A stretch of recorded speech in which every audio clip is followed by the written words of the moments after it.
la presentación o quieren que les apaguemos la luz. ¿Está bien? ¿Sí? Perfecto. Muy bien.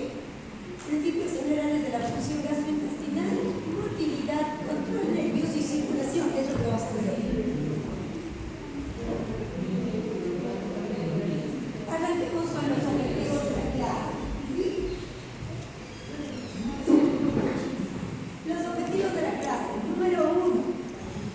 Comprender las funciones generales del aparato digestivo. Número 2.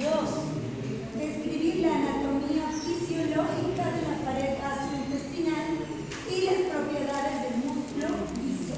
¿Sí? Número 3. Analizar la actividad eléctrica que gobierna la motilidad intestinal. ¿Sí? Ese era el papel. ¿Cómo se llama? ¿Qué es lo que genera ese movimiento de ondas peristálticas del intestino? Lo vamos a ver. Número 4. Diferenciar los mecanismos de control nervioso entre los que están el sistema entérico y autónomo y el control hormonal. ¿Sí? Número 5. Identificar los tipos de movimientos gastrointestinales. Y número 6. Explicar las características de la circulación intestinal. ¿Sí? Eso es lo que vamos a ver el día de hoy. Arranquemos con la primera parte. La función primordial del sistema digestivo. El aparato digestivo es responsable, ¿sí?, de un suministro continuo de ¿qué? De agua, de electrolitos, ¿de qué más? ¿Qué más nos aportará el sistema digestivo? Nutrientes, ¿sí?, vitaminas, ¿ya? ¿Cómo lo hace? ¿Cómo cumple esa función? De manera general, a través de lo que es el tránsito de los alimentos, ¿sí?, mediante la motilidad, a través de lo que sería la secreción de jugos digestivos, ¿sí?, es otro componente importante del sistema digestivo, absorción de nutrientes, circulación sanguínea para el transporte de estos nutrientes a los órganos diana, ¿no es cierto?, para llevar todos estos nutrientes a cada célula de nuestro cuerpo. Y finalmente, todas las funciones, ¿sí?, los procesos de control de todas las funciones, tanto en el componente nervioso y hormonal, ¿sí? De manera general, esto es lo que vamos a ver, cómo se dan todos estos procesos. Ahora, para que nosotros empecemos a hablar de cada uno de ellos, yo les pregunto, ¿qué estructuras componen el sistema digestivo? Vamos a decir, tic, tic, tic, tic. Y yo, para que ustedes recuerden un poquito, les voy a poner un esquema. Vamos, empecemos. ¿Dónde empieza el sistema digestivo y dónde termina? ¿Quién me dice? Ale.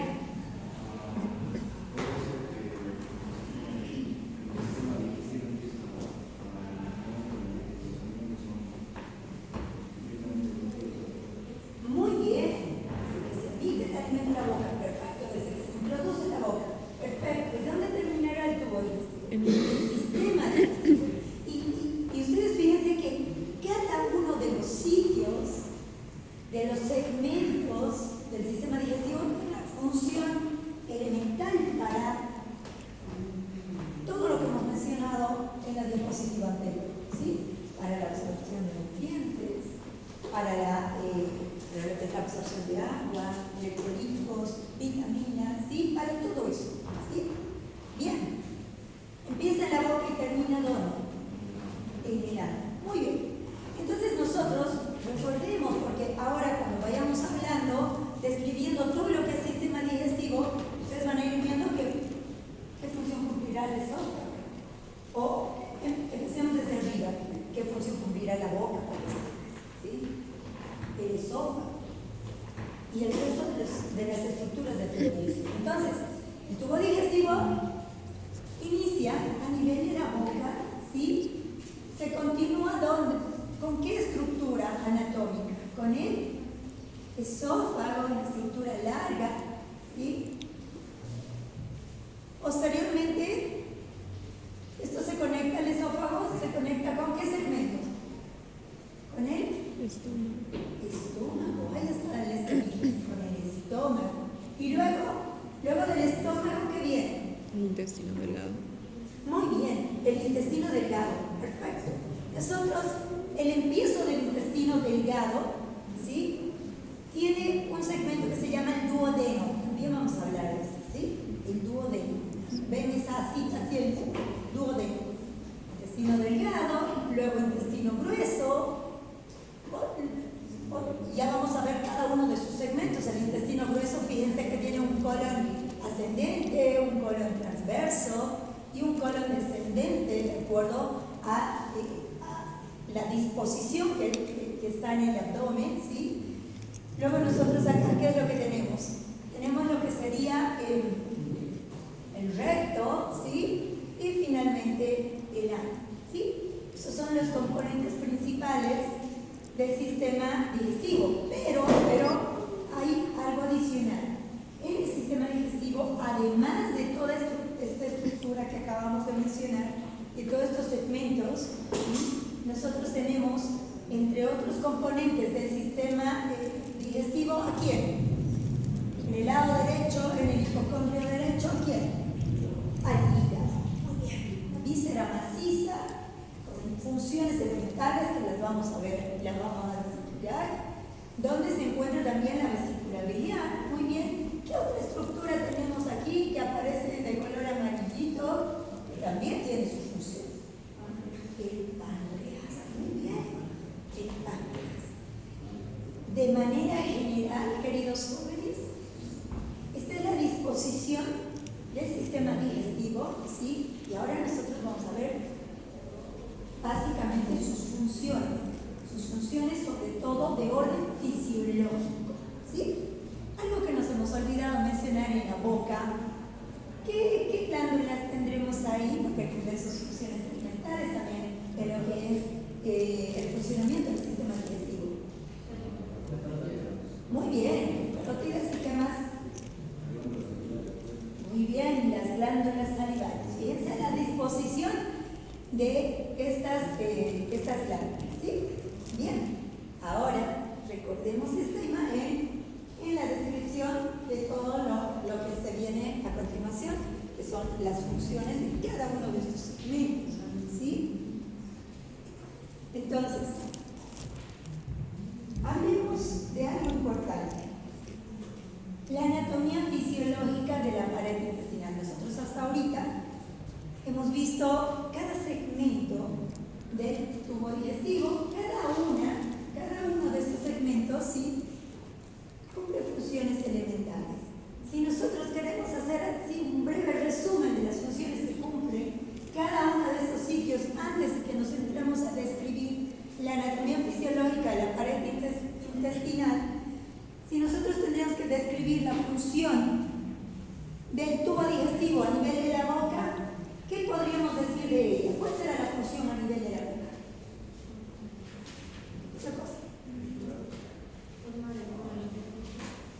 ¿Perdón? Muy bien, perfecto. Es donde se trituran los alimentos y se forma el alimenticio. Perfecto, perfecto.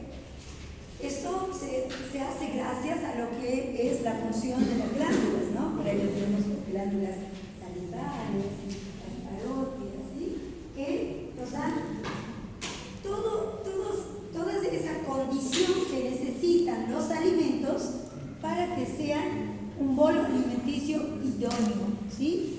Sin la trituración de los alimentos, ustedes van a ver que a medida que van descendiendo, por más que los otros órganos hagan su mejor esfuerzo, no lo pudieran triturar, ¿cierto? Necesitamos de la masticación para poder formar el bolo alimenticio, para que los alimentos estén, podríamos decir, más degradados y puedan ingresar hacia el estómago, ¿sí? Si nosotros recordamos, luego de la boca, ¿sí? donde preparamos el bolo alimenticio, el esófago, ¿qué creen? ¿Qué función tiene? ¿Creen que tiene alguna función en lo que es el sistema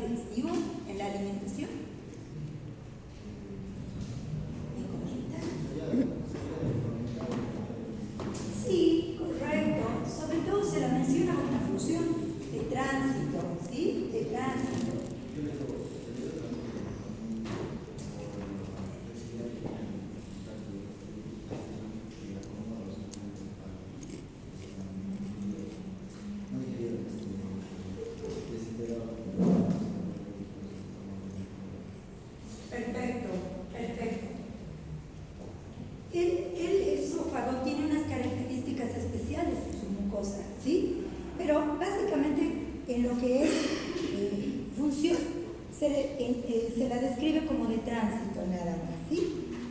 El bolo alimenticio transita el esófago hasta llegar al estómago. Ahí es donde están las principales funciones, ¿sí? Nosotros tenemos un esfínter esofágico, ¿sí? Que es el que permite que los alimentos, el esfínter esofágico, por ejemplo, inferior, ¿sí? Que lo tenemos en la unión entre el esófago y el estómago, que es el que permite que, por ejemplo, cuando nosotros ingerimos algo, ¿sí? El alimento, una vez que entra al estómago, por ejemplo, no refluya, ¿sí? No refluya. Y vamos a ver por qué es tan importante, porque cuando el alimento llega al estómago, sufre un proceso completamente distinto, un proceso, podríamos decir, más agresivo de los alimentos, porque ahí nos encontramos con qué tipo de secreciones en el estómago. Muy bien, el jugo gástrico, ¿sí? Que tiene un pH altísimo, ¿sí? ¿Alguna vez les ha pasado que tuvieron lo que se dice así en lo cotidiano, una vinagrera? ¿Sí? ¿Sí? ¿Un reflujo? Claro, sí. Hizo que se siente un sabor amargo.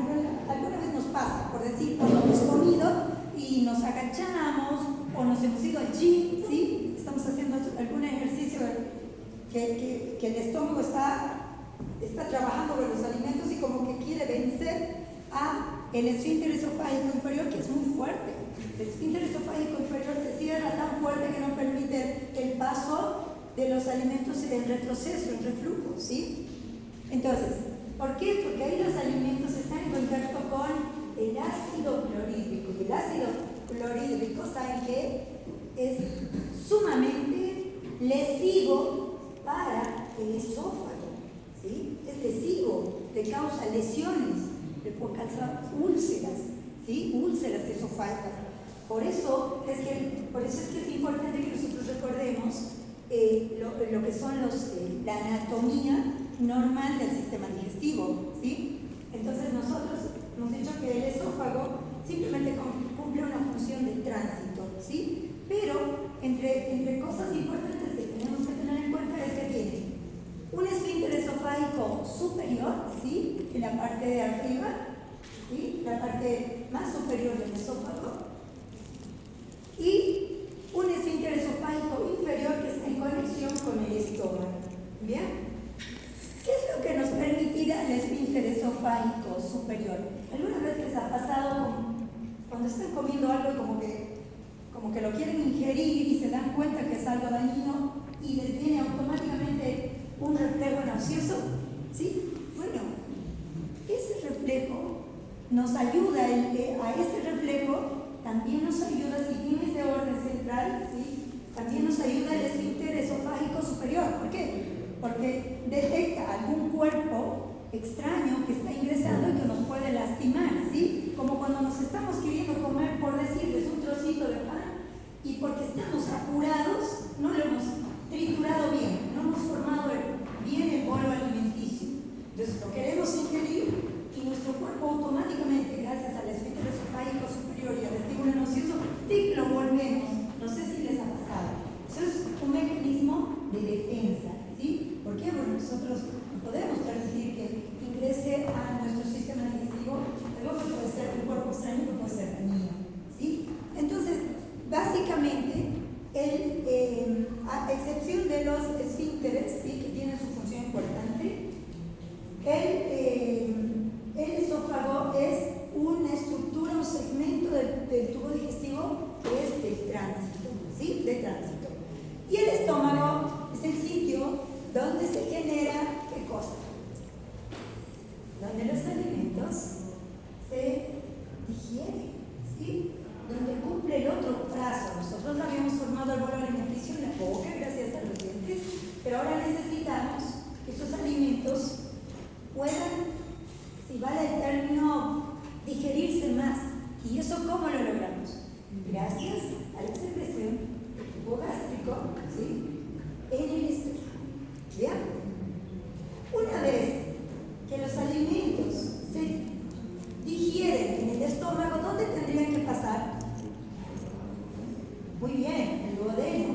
Y posteriormente de ahí, intestino delgado, ¿sí? Intestino grueso y finalmente recto. Nosotros tenemos, para el metabolismo de lo que son las grasas, necesitamos la ayuda de quién. ¿Creen que el jugo gástrico, el ácido clorhídrico, nos metaboliza, nos digiere las grasas? ¿Quién nos ayudará a hacer segmentos más chiquititos, ayudar a digerir la grasa? ¿Quién? La bilis, ¿sí?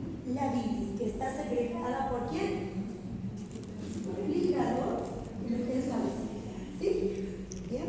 Entonces fíjense que como en cada segmento del tubo digestivo se cumple una función importante, ¿sí? Bien. Y una vez que el alimento en el estómago ya se ha digerido a partículas más pequeñitas, ¿sí? Sigue el tránsito hacia el intestino delgado. ¿Y qué creen que pasa en el intestino delgado? Muy bien. Porque ustedes no vamos a pensar que en el intestino delgado se siguen digiriendo los alimentos, ¿cierto? No, ahí los alimentos ya empieza la etapa de la absorción. La absorción. Ustedes recuerdan que ahorita vamos a ver justamente vamos a ver la fisiología de lo que es el intestino, pero esto es como para que nosotros así de manera general recordemos cada función que cumple en cada segmento, ¿sí? Entonces, intestino delgado, la absorción de nutrientes, ¿sí? La mayor parte. ¿Y dónde se completará la absorción de los nutrientes? Una gran parte en el intestino delgado por las microvellosidades, ¿cierto? Recuerdan que tenemos una extensa superficie, ¿sí? De lo que es el epitelio gastrointestinal, donde las microvellosidades absorben los nutrientes, ¿sí? Si bien en el intestino delgado es donde se produce la mayor cantidad de absorción de nutrientes, hay un último segmento donde se continúa absorbiendo el resto de nutrientes, pero sobre todo se absorbe el agua. ¿Dónde será ese segmento? El intestino grueso. Muy bien. Y en la parte ya más distal del intestino grueso es donde ya todos los alimentos, todos los desechos de los alimentos, ¿sí?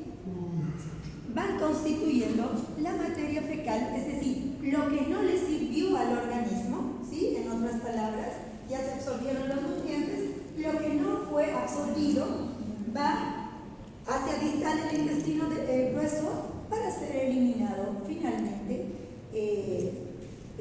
por el ano, ¿sí?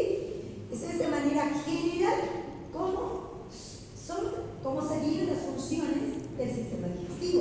Entonces, hablemos ahora de lo que es la anatomía fisiológica de la pared intestinal. Describimos esto y les muestro una diapositiva de lo que sería el esquema. La descripción de las capas de la pared intestinal. Si nosotros al intestino delgado le hacemos un corte transversal, vamos a encontrarnos estas capas. De fuera hacia adentro, de la capa más externa hacia la interna, tenemos primero hacia afuera la serosa, ¿sí? La capa serosa, que es una capa externa protectora, ¿sí? Segundo, tenemos a lo que es la capa muscular longitudinal. Nosotros tenemos en toda la superficie del intestino, ¿sí? Tenemos una capa, luego de la serosa, que es la capa más externa, ahorita les muestro en la escamita, tenemos lo que es la capa muscular, pero longitudinal, ¿sí? Que se distiende por toda la superficie del intestino. Tercera capa, tenemos una capa muscular, pero en este caso ya no es longitudinal, es circular, ¿sí? Del intestino. ¿Qué más de la pared intestinal? Posteriormente, la cuarta capa es la submucosa. Submucosa, que esta capa contiene los vasos sanguíneos, además contiene los vasos linfáticos y además contiene, ¿qué cosa? los plexos Meissner, ¿sí? Aquí vamos a hablar de la inervación que tiene la pared del tubo digestivo, ¿sí? Y finalmente la quinta capa, luego de la submucosa, la capa más interna, la que está en contacto con la luz intestinal, ¿sí? Sería la capa mucosa, ¿sí? La capa mucosa que incluye las musculares mucosae, ¿sí? Que es esencial para que esta particularidad de la mucosa, que tiene como unas microvellosidades y que absorben los nutrientes, ¿sí? Esa es su función principal, ¿sí? Se denomina musculares mucosae. Y su función elemental es esencial para la absorción y la secreción de sustancias, ¿sí? Absorción y secreción de sustancias. Veamos. ¿Quieren que veamos ahora cómo se vería en el corte transversal la pared intestinal? Así. ¿Sí? La anatomía fisiológica, ¿sí? De la pared intestinal. ¿Cuántas eran las capas? 5. ¿Cuál era la primera? De fuera hacia adentro. La serosa, muy bien. ¿Qué más?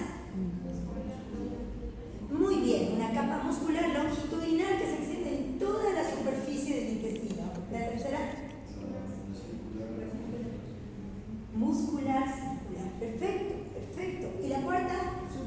Submucosa. ¿Y la última? Mucosa. Muy bien. Muy bien. Entonces, le echemos un vistazo. Fíjense, la capa serosa más externa, ¿sí? Como lo hemos escrito, ¿sí? La muscular longitudinal, ahí que se ve de color rosadito, ¿sí? La podemos seguir de arriba a abajo en la descripción, ¿sí? La tercera capa, la muscular procircular. La cuarta capa, la submucosa, ¿sí? Y finalmente la musculares mucosae, ¿sí? Que está a nivel de la mucosa. ¿Qué habíamos dicho? ¿Qué estructuras importantes se encontraban en la capa submucosa? Muy bien. Los vasos sanguíneos. ¿Qué más? La isomersia. ¿Qué más? La inervación. ¿Qué más? Sí, donde están los vasos sanguíneos están la inervación. ¿Y qué más? ¿Estarán los vasos linfáticos? Sí. Bien. Y la mucosa, que hemos dicho, que se encarga también, que sus funciones más importantes son ¿qué cosa? De la mucosa, de la que está en contacto con la luz. Absorción de nutrientes y ¿qué más? Absorbe nutrientes y además segrega sustancias. Ahora vamos a ver qué es sustancias, ¿sí? Entonces, ¿y han visto algo más aquí, queridos jóvenes? ¿Qué es esto? El mesenterio, que es como un delantal, ¿sí? que tiene el sistema digestivo, ¿sí? En lo que es la pared abdominal, ¿sí? Como un delantal de grasita que tiene funciones sobre todo de protección. ¿Saben qué? ¿Saben cuando alguna vez, no sé si alguien ya tuvo la oportunidad de entrar a ver una cirugía de un apéndice? No sé si alguien pudo, ¿sí? ¿No? Bueno, ya les va a tocar. ¿Y saben qué? Nosotros, ¿qué es lo que vemos cuando el apéndice recién está empezando el proceso inflamatorio? Cuando el cirujano hace la incisión, ¿saben qué? Toda la parte del epiplón nace de acá del mesenterio, ¿sí? Que es como el delantalcito. ¿Saben qué? Todo el epiplón está ahí. Es como que está conteniendo esa infección que no se disemina, ¿sí? Tiene funciones importantes. ¿Bien? Perfecto. Entonces, recordemos estas capitas de lo que es la pared intestinal, ¿sí? ¿Por qué? Porque ahí se cumplen las funciones más importantes. Bien, hablemos de lo que es el músculo liso. ¿Por qué vamos a hablar del músculo liso gastrointestinal? ¿Saben por qué? Porque nosotros hemos hablado que tenemos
ya vamos a hablar de lo que es la ley del intestino, y ustedes van a ver que lo que es fisiológico es que los alimentos sigan en descenso, ¿sí?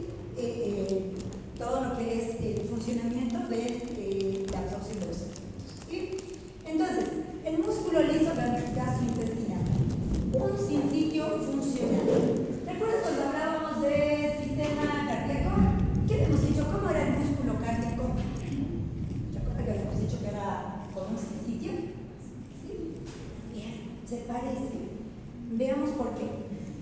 Las fibras musculares lisas están dispuestas en haces musculares, ¿sí? En haces, conectados eléctricamente por uniones de hendidura denominadas también gap junction, ¿sí? ¿Sí? Ahora,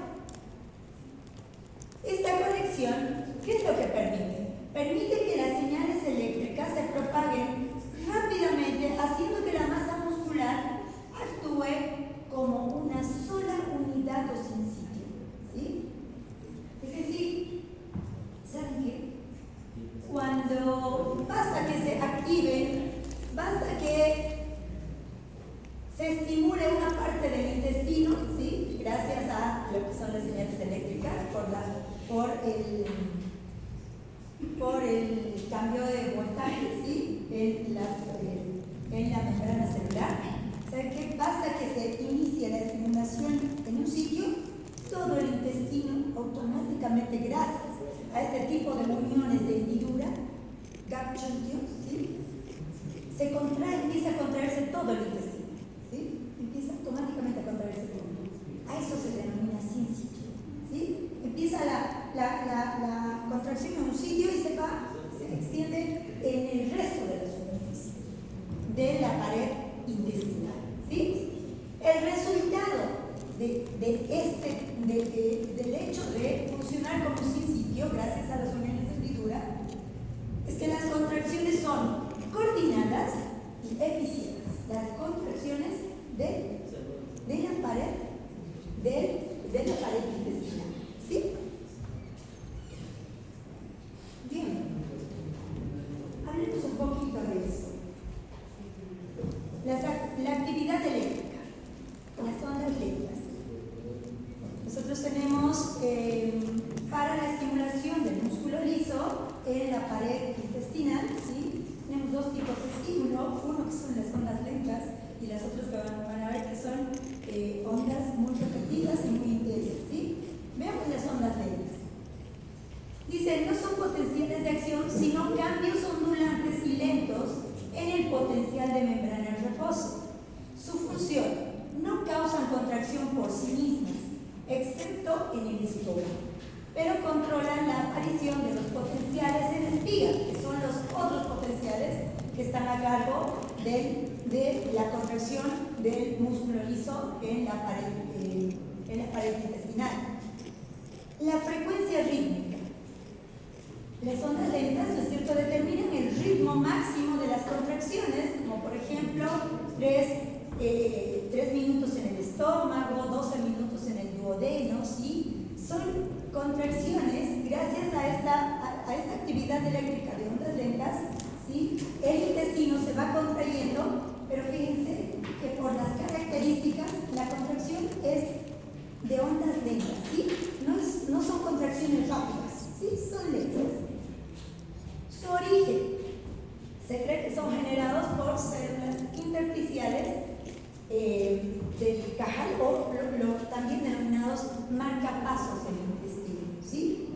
Veamos lo que son la actividad en espiga. Actividad eléctrica y potenciales en espiga. Son las dos formas con la que se estimula el músculo liso de la pared intestinal para propulsar los alimentos, para propulsar el contenido, ¿sí?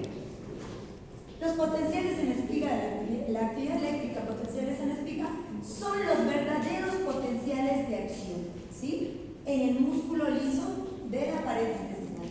Se generan cuando el potencial de membrana alcanza un umbral de menos 40 milivoltios, usualmente en la cima de una onda lenta, ¿sí? Entonces, hay una onda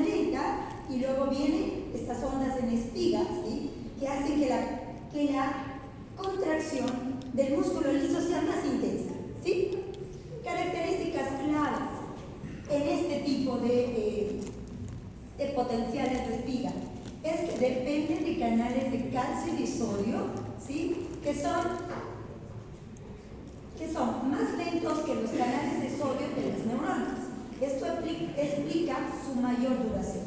Entonces, hay una apertura de los canales de calcio, ¿sí? principalmente calcio, también de sodio, pero ¿qué hace que la duración de la contracción sea más larga? Que la apertura de estos canales es lenta, entonces constantemente está entrando calcio, ¿sí? a la membrana celular, a la célula, para que se mantenga la función, ¿sí? para que se mantenga por un periodo de tiempo más largo. ¿Sí? Esto explica su mayor duración. La consecuencia directa, la entrada de calcio durante el potencial en espiga es lo que desencadena la contracción muscular. ¿Sí? Entonces nosotros podemos decir que número uno, el calcio es elemental en lo que es la motilidad del músculo liso gastrointestinal. ¿Sí? Sobre todo a nivel de lo que es el intestino. Sin embargo, tenemos ondas lentas, ¿sí? potenciales de acción de ondas lentas, o actividad eléctrica, de ondas lentas, y actividad eléctrica donde hay potenciales en el espiga que permiten una mayor contracción del músculo liso de la pared del intestino. ¿Sí? Entonces, ¿qué factores modifican la excitabilidad muscular? Por un lado, la despolarización, ¿sí? En lo que es la despolarización, la distensión del músculo. ¿Qué es lo que hace que se genere todos estos cambios? ¿Sí? La despolarización, para que se produzca la despolarización tenemos la distensión del músculo, ¿sí? ¿Qué más? O sea, cuando hay alimento, cuando hay contenido transitando el intestino, este se distiende, ¿cierto? Y cuando se distiende, genera esa despolarización. ¿Qué otra cosa? La estimulación por la acetilcolina, que está liberada del sistema. Nosotros hemos hablado de autónomo lactancia parasimpático, ¿sí? Entonces, estimulación por la acetilcolina a través del sistema nervioso autónomo parasimpático y por hormonas gastrointestinales específicas. Ahorita vamos a ver las hormonas gastrointestinales, ¿sí? Y otro factor que modifica la excitabilidad del músculo liso, ¿sí? sería la hiperpolarización, ¿sí? es menos excitable, y eso tiene que ver con el efecto de la noradrenalina y adrenalina, ¿sí? que es una estimulación básicamente del sistema nervioso autónomo simpático. Recuerden de manera general, a nivel del sistema digestivo, cuál era la función del sistema nervioso autónomo parasimpático y del simpático. ¿Qué hacía el parasimpático?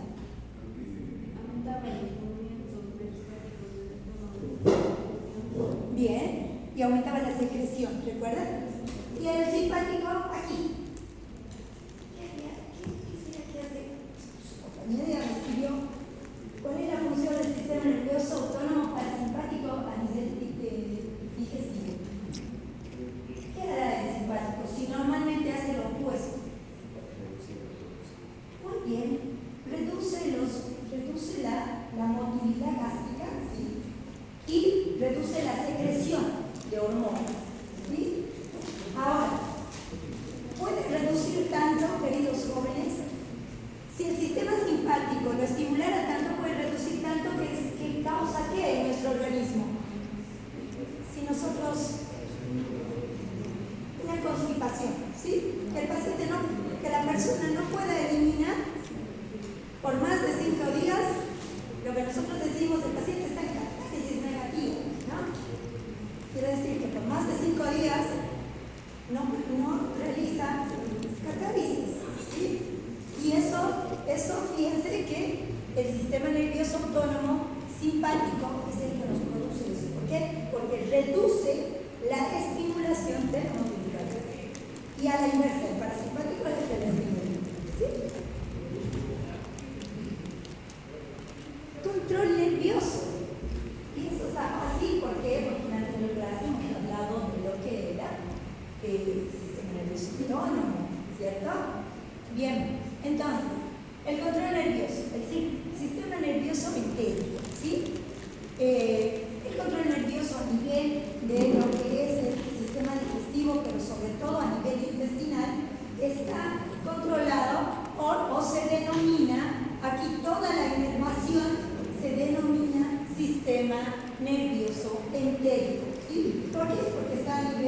de los intestinos, ¿sí? A nivel básico. Ahora, fíjense, considerando el cerebro, recuerda que muchas personas dicen que el segundo cerebro es ¿quién? El estómago, sí, claro. Bueno, este empiezo de esta diapositiva se basa en eso, ¿sí? La función del sistema digestivo, queridos jóvenes, es tan importante que cuando nosotros estamos con cualquier problema gastrointestinal, nos causa una molestia tan importante que no podemos prestar atención. ¿Les ha pasado alguna vez? ¿Sí? Cuando alguien está con cualquier problema gastrointestinal, el que quiera, ¿sí? Vómitos, reposiciones, ¿sí? Dolor abdominal, constipación, reflujo, lo que fuera, ¿sí? Cólicos abdominales, ¿sí? Alguien que tenga esos problemas, cualquiera, ¿sí? No puede prestar atención. No puede prestar atención. ¿Por qué? Porque nosotros tenemos en nuestro sistema digestivo, ¿sí? Básicamente, a nivel, gracias al sistema nervioso entérico, irrigado por el sistema nervioso central, ¿sí? El sistema nervioso central.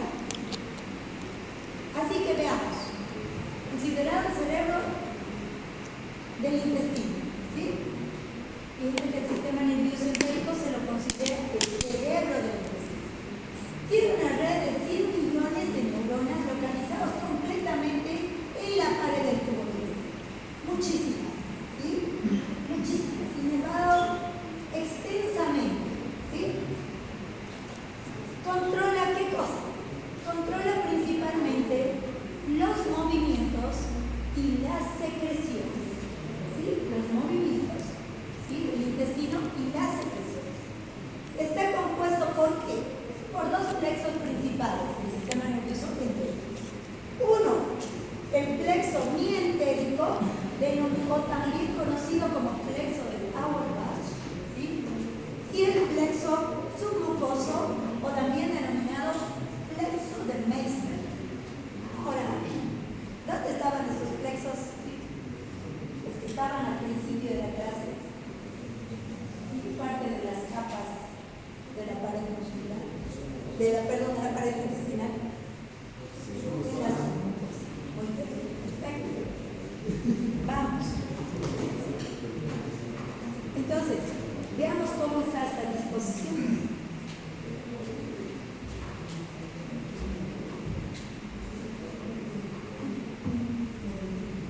Nosotros tenemos acá el control nervioso de la pared intestinal, ¿sí? Se observan los plexos mientéricos y submucoso, ¿sí? Fíjense que el plexo mientérico y submucoso está pintadito de color negro, ¿sí? El control extrínseco de estos plexos por los sistemas nerviosos simpático y parasimpático, ¿sí? El sistema nervioso simpático y parasimpático, ¿sí? Que controlan estos dos plexos, fíjense, que tienen una inervación de ambos plexos, ¿sí? Y está determinado por las fibras de color rojo en esta imagen. Y las fibras sensitivas que se dirigen desde el plexo luminal y la pared intestinal a los plexos entéricos y desde ellos a los ganglios paravertebrales de la médula espinal, y luego directamente a la médula espinal y luego finalmente al tronco del encéfalo, ¿sí? A través de estas fibritas que están de color verde, ¿sí? Cuando nosotros nos referimos a fibras sensitivas, ¿sí?